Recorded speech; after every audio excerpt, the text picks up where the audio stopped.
நமக்கெல்லாம் பிடிச்ச சீரியலோட ஹீரோயினி மீனா அந்த சீரியலில் மட்டும் நடிக்காமல் நிறைய ஆக்டிங்கில் நிறைய சீரியலில் நடிச்சுட்டு வந்துட்டுருக்காங்க. அதுவும் தமிழ் லாங்குவேஜில் இல்லாமல் தெலுங்கு லாங்குவேஜ் அந்த லாங்குவேஜில் ஆக்ட் பண்ணிட்டு வந்துட்டுருக்காங்க.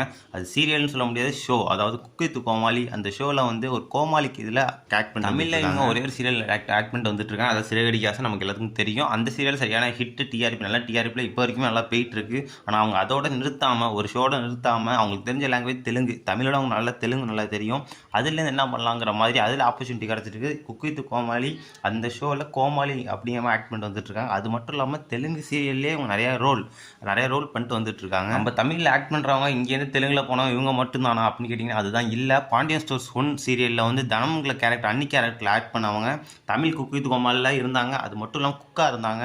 அது மட்டும் இல்லாமல் இப்போ தெலுங்கு அந்த இதுலேயும் குக்கா அவங்க வந்து ரோல் பண்ணிட்டு இருக்காங்க. சிறகடிக்க ஆசைங்கிறது ஒரு டிஆர்பி நல்ல டிஆர்பி இருக்க சீரியல். அதில் வந்து ஹீரோயினியாக இருக்காங்க, அது பெரிய விஷயம். அவங்க வந்து நம்ம தமிழில் வந்து ஒரு குக் கோமாளியில் ஒரு கோமாளியாக அடித்தா அந்தளவுக்கு இருந்திருக்காது அப்படின்னு யோசிச்சாங்களா என்னன்னு தெரியலை.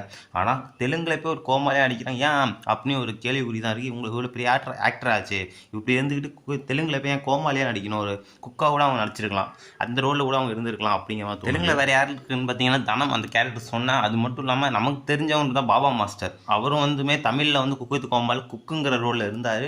அதை முடிச்சதுக்கப்புறம் அது சீசன் 2ல் இருந்தார். அது முடிச்சதுக்கப்புறம் இப்போ தெலுங்கில் அந்த சீசனில் அவரும் ஒரு ரோல், அதாவது குக்கா ரோல் இருக்கார். தனம் அவங்களும் பாபா மாஸ்டரும் ஒரு குக்கா இருக்காங்க. நமக்கு தெரிஞ்ச சிறகடிக்க ஆசையில் இவங்க வந்து கோமாளியாக இருக்காங்க. கோமாளின்னு எடுத்துக்கிட்டிங்கன்னா அதில் வந்து குக்கா இருக்கிறவங்க அந்த அளவுக்கு காமெடி பண்ணணும் அப்படிங்கிறது அவசியமே கிடையாது. கோமாளியாக இருக்கவங்க தான் ஃபன் பண்ணணும், அதுதான் அந்த ஷோவோட என்டர்டெயின்மெண்ட்டு. ஆனால் இப்போ அந்த சிறகடிக்க ஆசை மீனா வந்து அந்த ஷோவில் போய் கோமாளியாக இருக்கிறதுனால அவங்க காமெடி பண்ணுறாங்க அப்படின்னா கண்டிப்பாக பண்ணுறாங்க. அது எல்லாருக்குமே பிடிச்சிருக்கு, மக்களும் அதை விரும்புகிறாங்க.